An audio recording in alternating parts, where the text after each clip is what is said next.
I love that we live in a time right now where women can opt in or out of motherhood, in or out of marriage, and we don't have to conform to social norms that put us in a box that says that that is the end all be all of your life.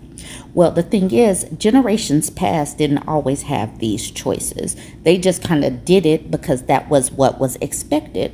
Right now, women do have choices, and explaining this to your older family members that just kind of have an expectation that you're going to do that, and the expectation that you're just going to do what they say. It can be hard, and this is the reason why women have to know what they want, have the boundaries and the assertiveness to speak on what you really want to do. I was tagged in this post in the Childfree subreddit. It's from a couple of weeks ago, but I was tagged today.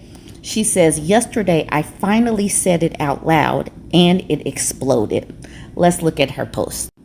Okay, she says, yesterday I finally said it out loud and it exploded.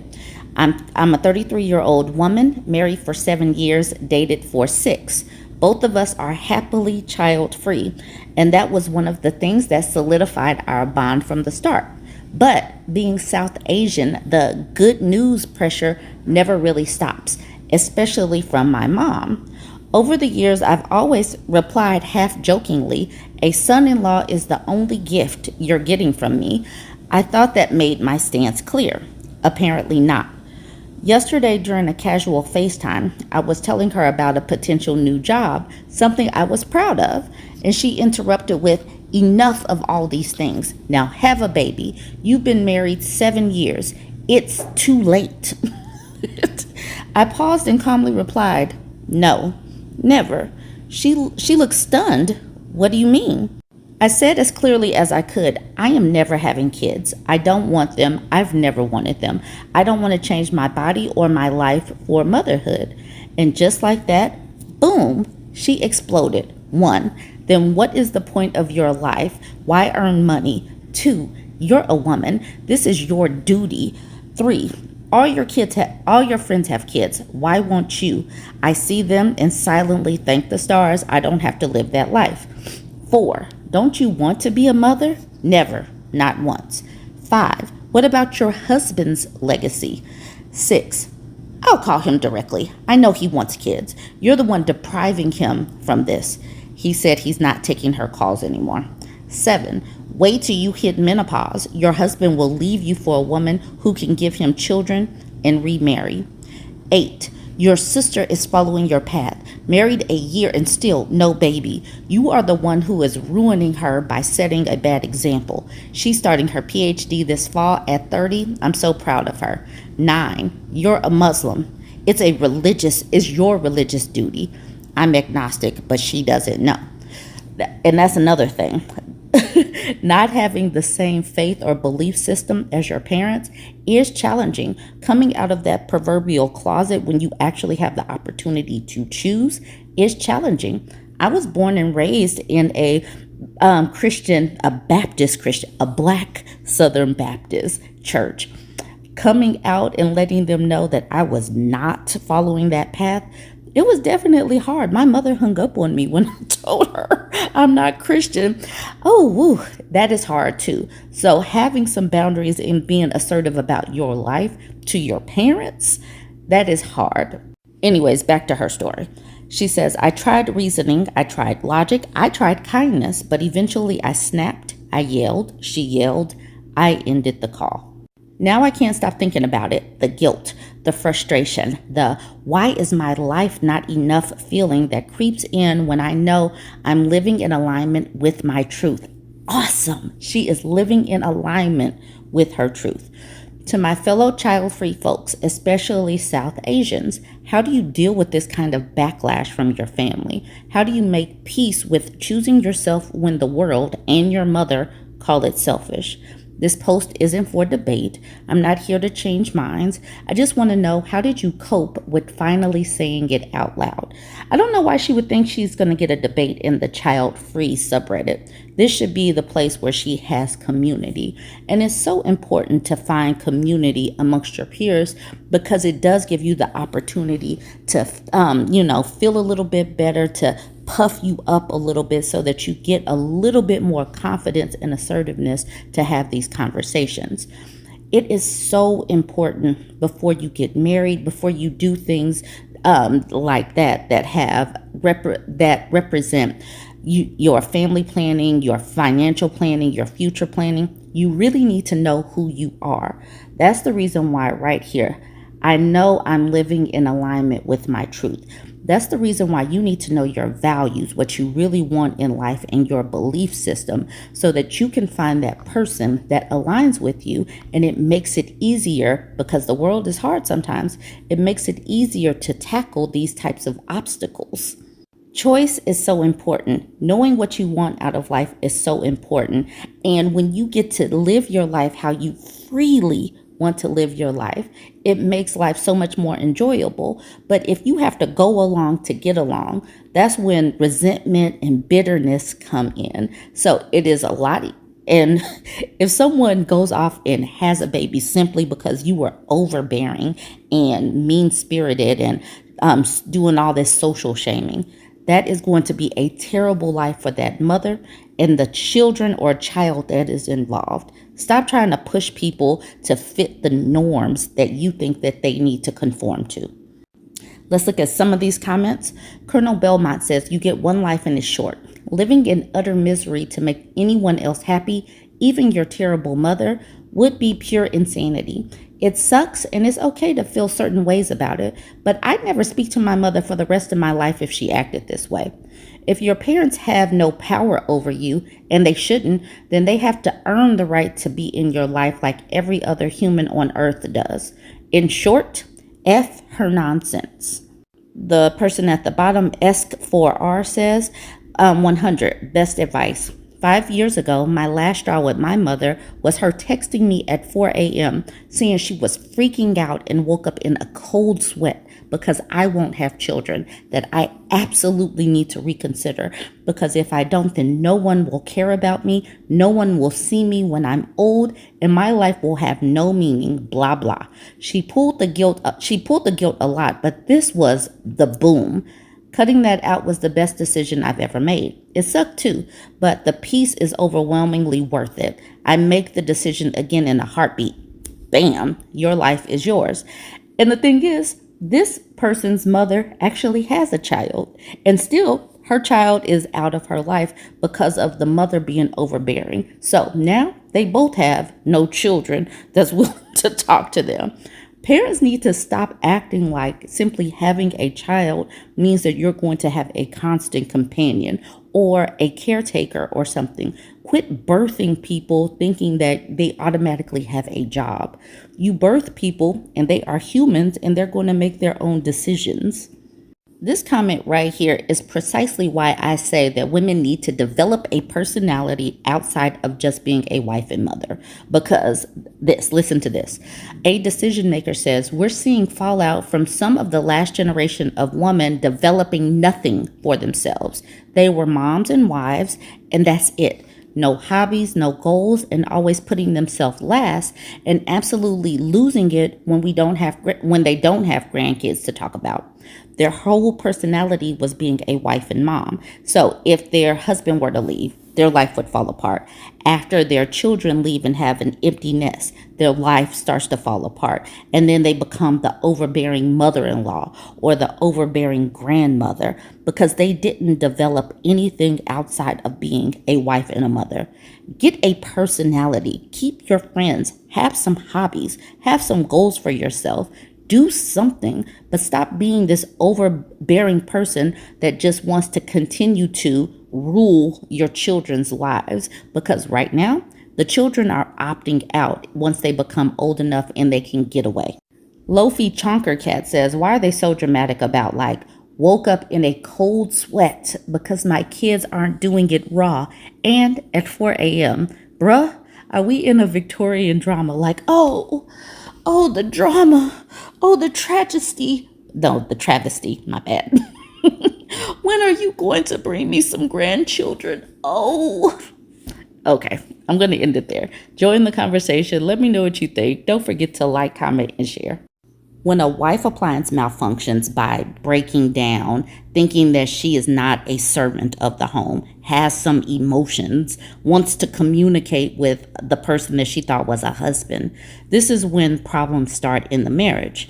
In this particular case, this wife appliance is breaking down. Her iron deficiency is ruining her marriage. She posted this in the anemic subreddit saying, "My iron deficiency is ruining my marriage." Let's look at what is going on with this wife appliance.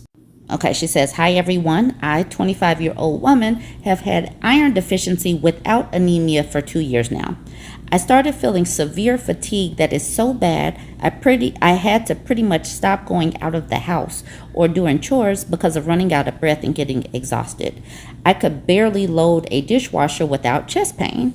I first found out last year. I tried Palifar and Ferromax, which both gave me severe gastritis, and my doctor told me to discontinue. It felt like I had a heavy brick in my stomach the whole time I tried those, along with severe stomach pain. Same experience with another high-dose pill.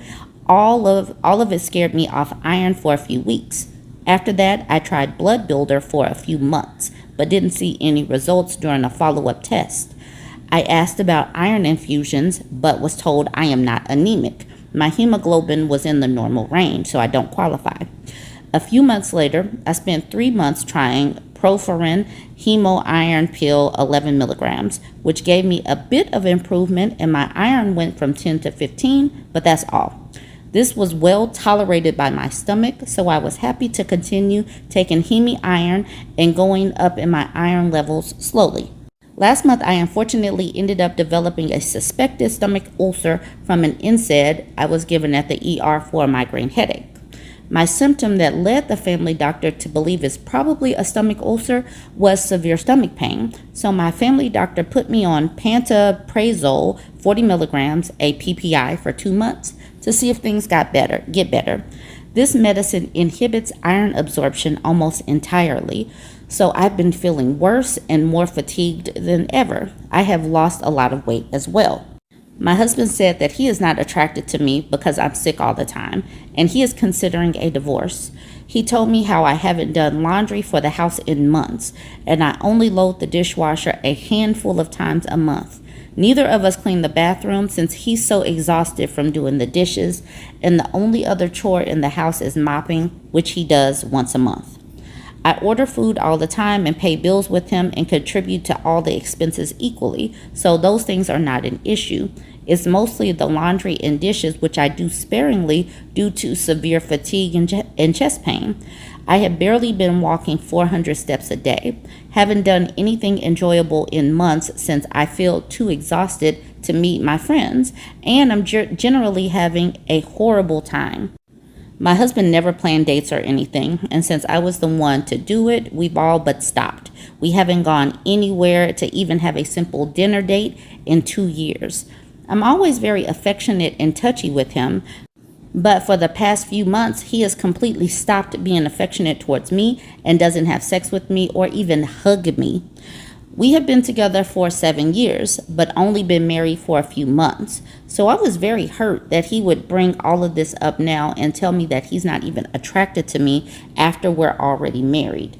I've been trying my best with the iron, but my doctors have not been helping me find a solution, and they keep denying me infusions. I do have heavy periods, and it feels like I regress immediately every time I make progress due to them. This is a very sad situation on 2 fronts. The medical community not being able to figure out how to boost her iron to where she has energy to live life. So that's already a mess. And, the medical community don't really do too much research on women. So how these drugs are interacting with each other is jacking up her body even more. So it's jacking her up physically, and this is jacking up her marriage. And the fact that her husband is more worried about the laundry than her life really goes to show how much they really do see women as an appliance. His appliance is malfunctioning in the physical sense. Like, I'm not even joking. It's like it's on the fritz. They're trying to bring out the experts to fix the appliance, and it's not working. And he's already considering dumping her or discarding his appliance. And that's where she is. And she sees right now that she is disposable because she is breaking down and malfunctioning. This is where I was tagged in. Cranky Ashley says you might want to check out Bourbon Bougie. When a woman gets a cancer diagnostic, quite often the staff will warn women or even have pamphlets saying that men are likely to cheat or leave. Burb does a lot of TikToks and YouTube videos covering issues like this. She says, I'm with you regarding fatigue. I had anemia in 2022, and then I had infusions and felt great. Looking back at my test results in life, I know now that I was dealing with that long before anyone bothered to say something about it to me. At the end of 2023, right after I was laid off, I started to feel the fatigue again, and by the time we moved states in late May, I was pretty much useless. I had my Lyft to the airport take me a few yards to drop my keys at the office because I couldn't walk it. My significant other is usually the homemaker, but right now he's working and I'm home unable to clean the way he and his OCD do and need. We even disagree when a mess exists. LOL. We're happiest when I'm working and he's doing everything else. Right now I'm washing the bedding, and that is likely all I'll get done this week. I had to rest after stripping the bed before I could even put the stuff in the washer. I've had similar issues with iron pills, and I don't eat a lot of things that contain iron. We get burgers at Sonic on Tuesdays because they're half price after 5 p.m., and that's generally my meat for the week. Hemp powder is a great source of iron and can be mixed into other stuff. I've never suffered from iron deficiency or extreme exhaustion. So it's important for, like I keep saying, to have community with people like this where they can validate your experiences. But what she needs is a supportive system within her home. This woman who was talking, Cranky Ashley, has a significant other that seems more supportive. This woman, the OP, does not have a supportive system, and that stress of having someone that's that mean-spirited is only going to bring her down more and exacerbate her health issues. I did make a comment on her post saying, my goodness, his wife appliance is malfunctioning. These men only value their appliances as a utility, and once you break down, you're disposed of.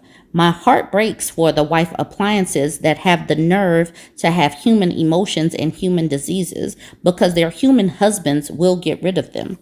In all seriousness, though, this is deplorable treatment and will only get worse, and I hope she plans her escape. This man doesn't love her. He doesn't even like her.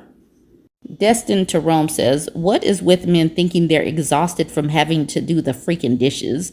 I swear every post I read from husbands either having a mental illness or feeling tired of taking care of someone with an illness, the first thing they say is, chores are hard. Wah. Can these men grow the F up? You deserve better. We all deserve to be in a relationship with an adult. And yes, sometimes caretaking and housework is exhausting and we all want help. But so many men seem to think nothing of a woman working all day and dealing with their own illness, household management, scheduling, bills, kids, and still doing chores. The minute they have to, just see it way too often in like every health sub I'm in. As a stranger on the internet, I can't tell you what to do about your relationship other than to be careful and protect your peace and self-worth. You are worth it. And confused bub says, laughing my effing butt off, literally my reaction. Can you imagine if they tried to live on their own with nobody to do it all for them? I can imagine. I can definitely imagine. And I'm going to end it there.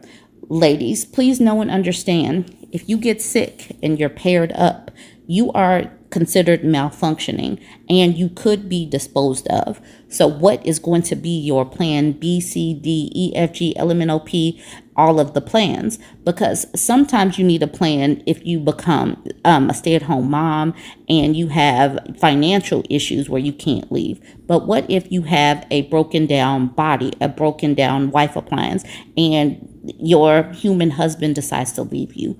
What is going to be your next step? Go ahead and chime in. Let me know what you think about all this. Like, comment, and share. This woman asked a question in the Ask Men Advice subreddit. She says, why do men flirt? She deleted the post and deleted all of her comments, but a Burbie was able to take screenshots beforehand, so thank you to her. She says, asking as a woman, I have been shocked at the number of married men who have tried to hit on me, flirt with me, etc. They're normally men I know and or are friends with. Examples, friends of my husband, co-workers, church choir, or other community groups, etc. So have natural occasions to talk to them. We'll be talking along and all of a sudden, they're moving into a whole new territory, turning the conversation to more intimate stuff, making inappropriate sexual innuendos, finding ways of touching me, etc. I'm married, and they know that. I'm friendly and outgoing, but I'm not a flirt. I have a good body, but I don't flaunt it and dress modestly. So why? Is it just some sort of personal challenge? Don't worry. I'm not assuming all men are like this, but given my own personal experience and what I hear from other women, it's also not a small amount. She asked for men's input only. Let's see what the men are saying.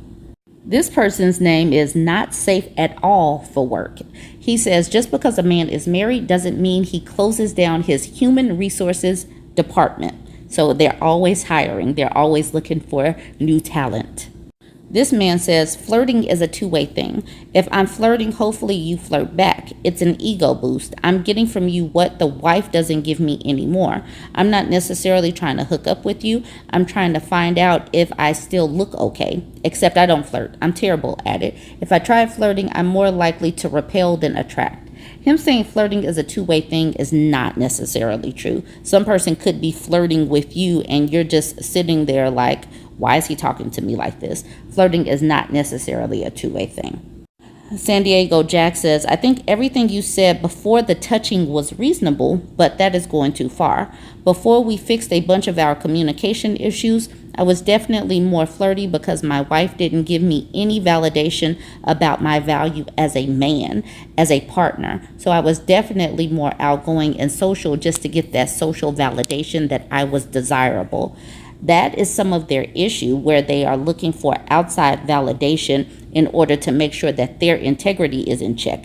Like he couldn't just be a decent human because he didn't get pats on the back or pats on the head for being a good boy. So he had to go out and seek attention because he needs external validation in order to feel whole and in order to feel valuable.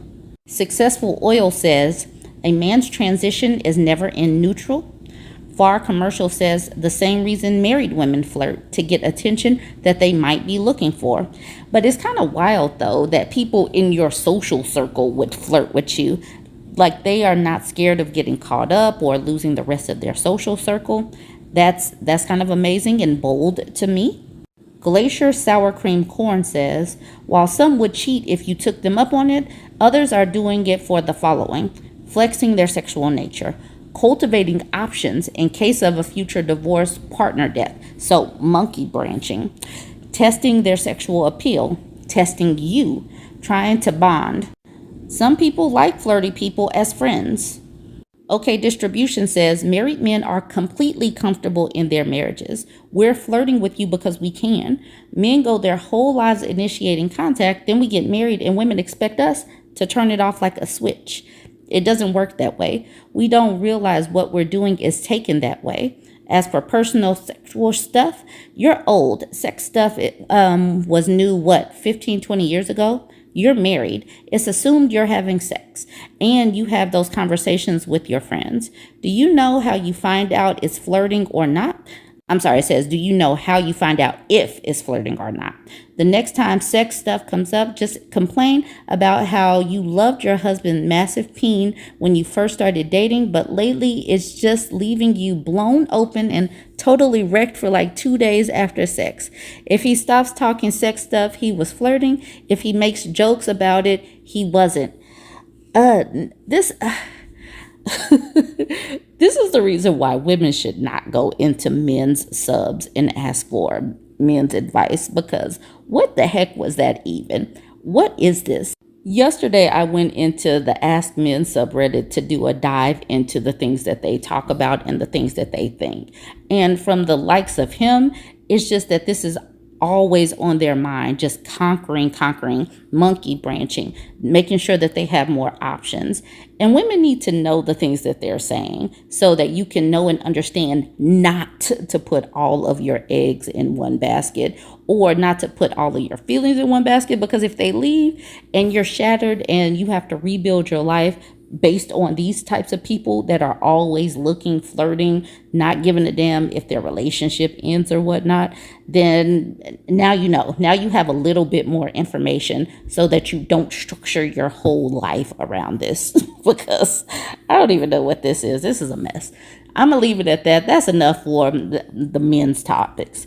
Let me know what you're thinking. Like, comment, and share. Get ready with me for Betty's 100th birthday. It's going to be the party of the nursing home. I'm hoping I don't black out tonight. She knows how to throw a party. And she said room 205 is going, so I gotta look good. I'm hoping the party doesn't get shut down. You never know.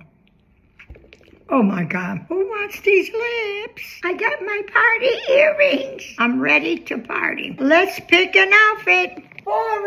Boring. I love this one. Yeah, this is pretty. This is my outfit. I don't feel like 95 and I don't look like 95. I'm ready to party.